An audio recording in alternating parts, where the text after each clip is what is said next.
The truth of the share market channel में आपका स्वागत है। मैं भुवनेश अग्रवाल। नमस्कार दोस्तों, आज फेडरल रिजर्व बैंक, जिसका एक लंबे समय से बेताबी से इंतज़ार था, आज कल मीटिंग शुरू हो गई थी यूएस फेड की, और आज रात को 11:30 बजे बाद जेरम पावल साहब कॉन्फ्रेंस करेंगे और कॉन्फ्रेंस में वो इस बात की घोषणा करेंगे कि कितना ब्याज वो घटा रहे हैं और उसके साथ क्या कमेंट्स करते हैं, फर्दर ब्याज घटाने के बारे में क्या कहते हैं। और बाज़ार में बड़ा ज़बरदस्त स्पेकुलेशन है इस बात पे कि 0.25% घटाएंगे या 0.5 घटाएंगे। तो 0.25 का तो कोई मतलब ही नहीं रहेगा। क्या हो, 5.5% की जगह 5.25% कर दें, क्या फर्क पड़ने वाला उससे। 0.5 फिर भी थोड़ा बढ़ाएंगे, वो भी कम है। शुरू का जो बिगिनिंग जो करनी चाहिए मेरे हिसाब से 1% से करनी चाहिए। At least 1% should be reduce to give a relief to the American US economy. 0.25 से क्या होगा? कुछ भी नहीं होगा। मतलब असर नहीं आएगा एक्चुअली उसको।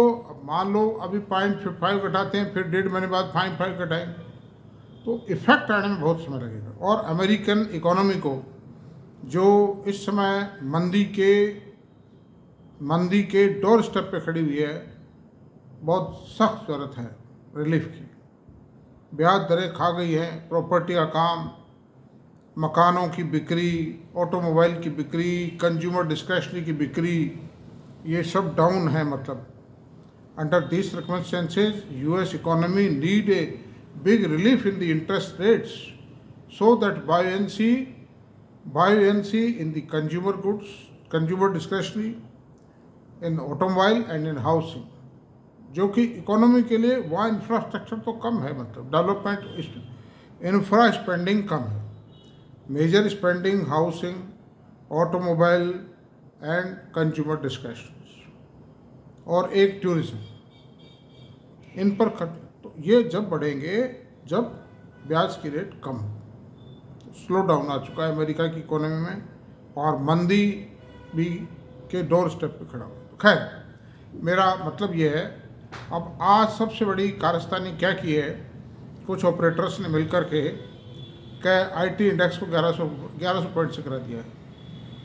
1100 पॉइंट गिराने का मतलब आईटी इंडेक्स करीब 3.3% गिरा दिया उसको। It is a big fall. एकदम देते हैं झटका, जैसे यूएस के अंदर मेटा को गिराया, माइक्रोसॉफ्ट को गिरा देते हैं, एप्पल को गिरा देते हैं, एमेजॉन को गिरा देते हैं, गूगल को गिरा देते हैं। In the same way Indian IT sector has been given a big shock. रात को ही मैं समझ गया था। एसेंचर को $15 गिरा दिया। $15 गिराने का मतलब रफली 4.5% गिरा दिया था एसेंचर को, जबकि उसके रिजल्ट 22 तारीख को आने वाले हैं।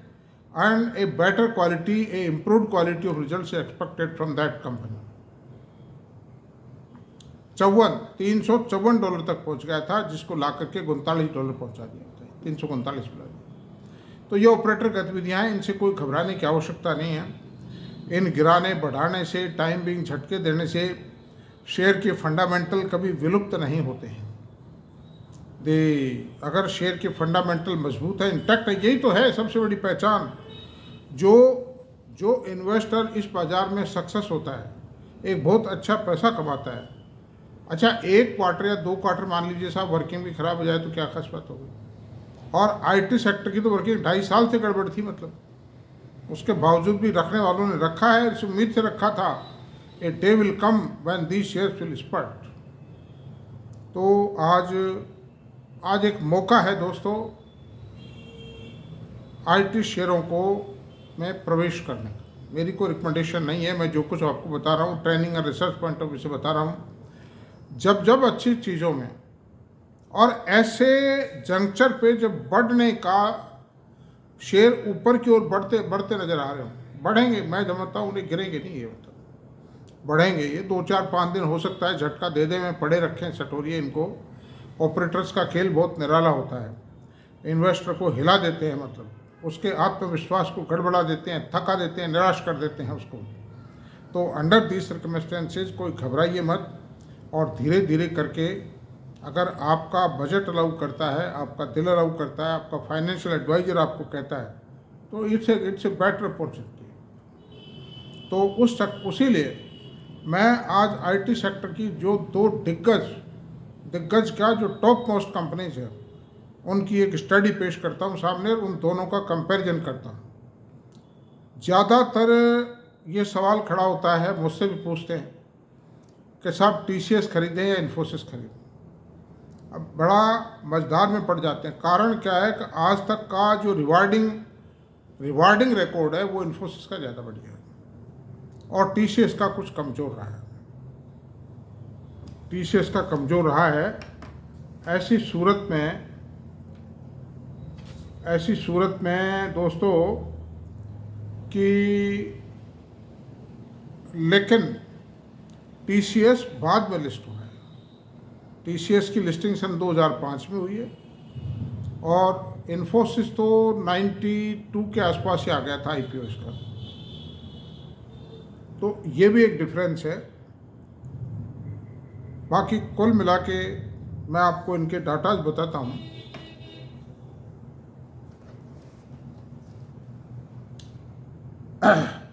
TCS का मार्केट कैप 1,58,000 नहीं 15,87,273 है। नेक्स्ट टू रिलायंस यही है। मतलब अडानी को अगर अडानी का मार्केट कैप, तो अडानी की कंपनी अलग अलग है। 15,87,273 और ये टाटा ग्रुप का टोटल मार्केट कैपिटलाइजेशन का मोर देन 50% है। मतलब 32 लाख करोड़ का टाटा ग्रुप का टोटल मार्केट कैपिटलाइजेशन है। 31-32 लाख है, थोड़ा बहुत कम बत्ती होता रहता है। तो मोर देन 50% है। टाटा ग्रुप में से अगर TCS को निकाल दिया जाए तो टाटा ग्रुप की हैसियत 50% ही रह जाएगी। मतलब यानी मुकेश अंबानी से भी कम रह जाती है उसकी। तो जो कुछ है टाटा कंसल्टेंसी सर्विसेज है टाटा ग्रुप में। कहे कोई कुछ भी देख साहब, टाटा केमिकल खरीदो, टाटा कंज्यूमर खरीदो, टाइटन खरीदो, कुछ भी नहीं है इसके सामने। वो ठीक है, टाइटन को राकेश झुंझुनवाला साहब ने खरीदा था और बहुत लोअर लेवल से खरीदा था, उनको बड़े भारी अप्रिसिएशंस मिले हैं, लेकिन अब टाइटन में कुछ भी नहीं है। मतलब एक तो कंपटीशन बहुत इमर्ज हो गया, बहुत से ऑर्गेनाइज्ड और एस्टेब्लिश जेवलर जो कि लिस्टेड भी उनमें से बहुत से वो भी आ गए हैं। फिर जो बिरला फैशन एंड रिटेल ने शोरूम खोल दिए। फिर दूसरा आप देखिए रिलायंस ने शोरूम खोल दिया गोल्ड ज्वेलरी के। तो अंडर दीज सर्कमस्टेंसेज वो भी बहुत बड़ी ताकतें हैं, वो अपने नंबर ऑफ शोरूम बढ़ाते चले जाएंगे। उनके सामने अब जो मोनोपोलिस्टिक बिहेवियर था, जो प्योरिटी चाहते थे, भरोसे का सामान सोना चाहते थे, जो ऑर्नामेंट चाहते थे, उनको दूसरे ऑप्शंस अवेलेबल हो रहे हैं। मतलब तो ये बात है। खैर हम तो TCS की बात करते हैं, थोड़ा बाहर चले ही जाते हैं, बाहर जो बातचीत चलती है। तो खैर निष्कर्ष ये है कि मार्केट कैप बता दिया, प्राइस आज 4387 रुपये, ये करीब 125 रुपये प्राइस गिरा हुआ है आज की तारीख कल के मुकाबले। High low 52 week high low 3311 रुपये से 4592 के बीच रहा है। प्राइस अर्निंग रेशियो 33.4 है। 33.4 में मिट्टी मिल रही है आजकल। छोटे छोटे कचरे जो शेयर है 70, 80, 90 के P रेशियो हैं। 33.4 most reasonable price earning ratio है। बुक वैल्यू 250 रुपये है। डिविडेंड यील्ड 1.24 है। डिविडेंड यील्ड भी शानदार है भाई, 100% की डिविडेंड महंगे शेयर पर भी। और कई बार तो 1.5-2% भी आ जाता है, चूंकि स्पेशल डिविडेंड ठोक देता है कई बार। फिर बाईबैक देता है। 2 बाईबैक आ चुके हैं पिछले 3 साल में, उसमें भी 1.5% का फायदा हर शेयर होल्डर को हुआ है। मतलब जिसने भी अपने शेयर टेंडर किए, मुझे भी हुआ है, मेरे पास भी है शेयर, मैं डिस्क्लोजर देता हूँ उसमें, और अच्छी खासी तादाद में है। मतलब अच्छा जी, अब आप चाहिए रिटर्न ऑन कैपिटल एम्प्लॉयड 64.3% भाई, 64.3% का ROE कोई है कोई कंपनी हिंदुस्तान में। रिटर्न ऑन इक्विटी 51.5% है, वंडरफुल है ये भी। और फेस वैल्यू 1 रुपी है। अंडर दीज सर्कमस्टेंसेज ये तो प्योर गोल्ड है। अब इसको कंपैरिजन करते हैं इन्फोसिस से। ये बेसिक डाटाज को करें अभी तो कंपैरिजन, इसकी जो ग्रोथ वगैरह उसको भी आगे चल के करेंगे। मार्केट कैपिटलाइजेशन 7,87,268 करोड़ रुपए है, less than half of TCS। Price 1896 रुपये है, और हाई लो जो रहा है 52 वीक्स में 1352 रुपये से 1976 रुपये के बीच रहा है, और आज का प्राइस यूँ समझिए 80 रुपये टूटा हुआ है हाई लेवल से, बस नीचे है। प्राइस अर्निंग रेशियो 29.6 है, TCS का 33.4 था। इसका पी रेशियो देखिए, मैं आपसे बताऊंगा कि बाजार नंबर किस तरह देता है इन बड़ी कंपनियों को। बुक वैल्यू 200 रुपये है इसकी। डिविडेंड यील्ड 1.98% है, TCS से ज़्यादा है। वो ये थोड़ा सा पे आउट जो है ना, पे आउट में इन्फोसिस लिबरल है, लेकिन इन्होंने गलती क्या की बाईबैक में कि इन्होंने टेंडर रूट के जरिए ना खरीद बाईबैक करके ओपन मार्केट से बाईबैक किया, तो उसका जो डायरेक्ट बेनिफिट था ना, वो बेनिफिट एग्जिस्टिंग शेयर होल्डर्स को नहीं मिल पाया। 2 बार किया इन्होंने, 30,000 करोड़ रुपये का माल खरीदा बाजार से, तो वो बात है, थोड़ा गलती की है। और मेरी आवाज़ अगर पहुंचती है TCS मैनेजमेंट तक, तो पारिक साहब तक पहुंचे, तो भविष्य में जब भी वो बाईबैक करें वो टेंडर रूट से करें। हालांकि अब उस पर भी इनकम टैक्स लग गया है, बाईबैक पर भी सरकार कोई भी गुंजाइश छोड़ना नहीं चाहती। और रिटर्न ऑन कैपिटल एम्प्लॉयड 40 है, TCS का 64.3 था, 1.5 गुना से भी ज़्यादा था TCS का। रिटर्न ऑन इक्विटी 31.8 है, TCS का 51.5 था, तो TCS का 1.5 गुना से ज़्यादा है, मतलब वही। फेस वैल्यू 5 है। अब आते हैं हम इनके सेल परचेज, सेल और प्रॉफिट के data, top line and bottom line growth. 5 years TCS की बात करते हैं पहले। 5 ईयर्स एप्रिसिएशन 5 साल में 3.75 गुना हो गया इसका, मतलब जो एप्रिसिएशन है। इस मरी हुई हालत में जब 2.5 साल एक नेगेटिव जोन में निकले इन कंपनियों के, उसके बावजूद भी 3.25 गुना ये शेयर हो गया है। 1200 रुपये से चल के 4500 रुपये हो गया 5 साल। अब अपन ये सारा बोनस एडजस्टमेंट के बाद है, आप भ्रमित ना होना कहीं आप ये समझ जाओ साहब इसका 1200 का तो भाव था ही नहीं 5 साल में। नहीं, बोनस जो दिया है उसको एडजस्ट करके देते हैं। अब चलते हैं 10 साल में कितना बेनिफिट हुआ, तो ये 800 रुपये था 10 साल के पहले, और अभी 4500 रुपये, तो 5.62 गुना हो गया 10 साल में। तो ये भी बुरा नहीं है। 10 साल में 6.25 गुना इस मरी हुई हालत में, जबकि 2.5-3 साल वेस्ट गए हैं, ये निगेटिव जोन में गए हैं, उस हिसाब से अगर ये सही चलते तो ये 10 गुना हो लेता, मतलब 10 साल। और जनवरी 2006 की प्राइस को बेस बढ़ाते हैं, जब इसका 200 रुपये का भाव आता, after making adjustment of all bonus issues, 4500 आ जाए, 22.5 गुना हो गया, यानी 18 साल में 22.5 गुना हो गया। और क्या चाहते हो भाई, ये मल्टीबैगर नहीं है क्या? ये is it not a multibagger? The best returns. पता नहीं पड़ता है इनका, क्योंकि ये रोज तो बढ़ते नहीं, ये तो टाइम पर बढ़ते हैं, और जो लंबे टाइम शेयर होल्डर होल्ड करता है उसको रिवार्ड दी जाती है। अच्छा, अब सेल की बात करते हैं। पिछले 5 साल की कर देते हैं, सन 2020 के और 24 के डाटा इसको मिला लेते हैं, TTM को मिलाते हैं। TTM जो अभी ट्रेलिंग 12 मंथ्स की जो है, 1,56,949 करोड़ की सेल थी सन 2020 में। आज है 2,44,125 करोड़ की सेल है। 55% 55% की ग्रोथ सेल में इन 5 सालों में आ गई है। प्रॉफिट कितना है भाई? प्रॉफिट में ग्रोथ आई है, 32,447 करोड़ का प्रॉफिट था सन 2020 में, जो आज 47,084 करोड़ का प्रॉफिट है। 45.11% प्रॉफिट आ गया इसमें, मतलब बढ़त आई है, ग्रोथ आई है प्रॉफिट 5 सालों में। और ये मैं इसलिए कह रहा हूँ, ये इसलिए शानदार है कि 2.5-3 साल वेस्ट हो गए। ये 2.5 साल की ग्रोथ है, ये मान लीजिए आप। अच्छा, अब चलते हैं ऑपरेटिंग प्रॉफिट। सन 2020 में 42,109 करोड़ रुपए था, आज की तारीख में 65,960 करोड़। तो ऐसी सूरत में 56.64% की ग्रोथ आई है ऑपरेटिंग प्रॉफिट। अच्छा, अब प्रॉफिट मार्जिन की बात करते हैं। 20.67% नेट प्रॉफिट मार्जिन थे सन 2020 में, आज 19.28% मार्जिन आए, यानी मंदी के बावजूद भी प्रॉफिट मार्जिन में केवल मात्र 1.5% 1.40% की गिरावट है, which is likely to be covered very soon by the management as assured by the management.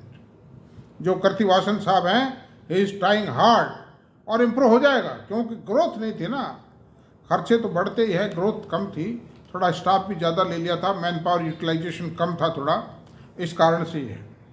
और अर्निंग पर शेयर 86 रुपये थी, 86 रुपये 19 पैसे थी 2020 में, जो आज 129 रुपये 21 पैसे, जो ईपीएस भी 1.5 गुना हो गई इन हालात में। तो अब मैं आपको एक कैलकुलेशन देता हूँ, 129 रुपये की ईपीएस है, 129 इंटू 120,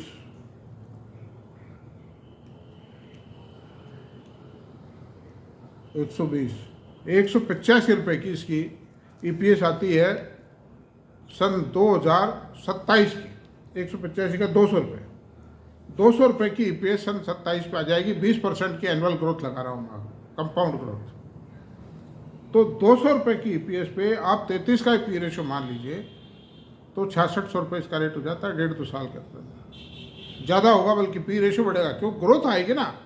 ये 33 का पी रेशो इसलिए ग्रोथ नहीं, जैसे ही ग्रोथ रिज्यूम करेगी कंपनी, करने वाली है, चालू हो गया है, 9% ग्रोथ थी पिछले क्वार्टर में, तो इसका पी रेशो 40-45 का हो जाएगा। तो 9000 के आसपास इसका रेट। आज जेफरी ने भी कहा है कि ये शेयर 5750 रुपये का है। टाइम पीरियड नहीं बताया है, फिर उनका 2-3 महीने का 4 महीने का ही टाइम पीरियड होता है, कोई वर्षों का नहीं होता है, लेकिन मैं 2 ईयर्स की बता रहा हूँ। 9000 से 10,000 करोड़ के बीच होगा। फिर आर्टिफिशियल इंटेलिजेंस का होगा, और दुनिया भर के वर्क ऑर्डर्स मिल रहे हैं, और क्लाउड के अंदर कई एग्रीमेंट हुए हैं इसके भी आजकल में ही। तो ज़बरदस्त काम है ऐसी सूरत। और दूसरी बात और बता रहा हूँ कि आईटी इंडस्ट्री में हाईएस्ट मार्जिन टीसीएस के हैं, सबसे हाईएस्ट मार्जिन है टीसीएस का, 25% है आज की तारीख में, जिसको जैसे ही बाजार होगा 27% ले जाएंगे। ये ईपीएस 20% तो बहुत कंजर्वेटिव लगाई है ग्रोथ। मैंने ये ग्रोथ आएगी 25-30%, 35% के आसपास। तो दोस्तों, मेरी वैसे कोई रिकमेंडेशन नहीं है। अब इन्फोसिस पे आते हैं, उसके top line bottom line growth पर। अच्छा, और अप्रिसिएशन पे आते हैं। 575, 1896 बटा 575, ये 3.29 टाइम हो गया, 3.29 टाइम हो गया, 3.29 टाइम हो गया 5 साल में। एप्रिसिएशन आया 3.29 5 ईयर्स में। इससे ज़्यादा क्या चाहते हो भैया? मतलब ये मल्टीबैगर नहीं है क्या? ये जो कहते बीमार आती है, मोटा आती है, हालांकि ये मुझे नहीं कहना चाहिए, कोई लोग फिर जोड़ देते हैं किसी न किसी चीज़ से, वो ठीक नहीं लगता, वो बात गलत। ये मल्टीबैगर जो शब्द है ना, मल्टीबैगर की तलाश में कितने नुकसान उठाते हैं लोग। खरीदे जाते हैं, फिर 6 महीने तक रखा, वो टूट गया, फिर बेच दिया घाटा उठा के, फिर दूसरा पकड़ा, ये मल्टीबैगर साबित होगा, फिर बेचा।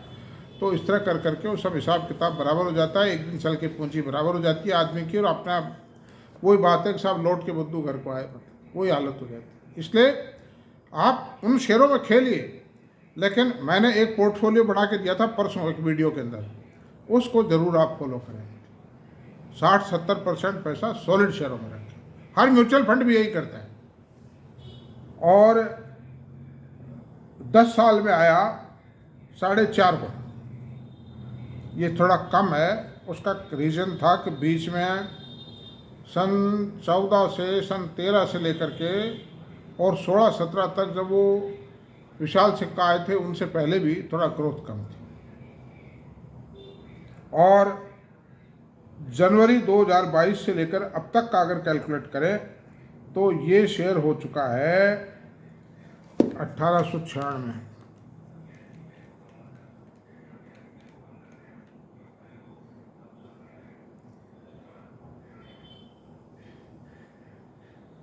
ग्यारह गुना हो गए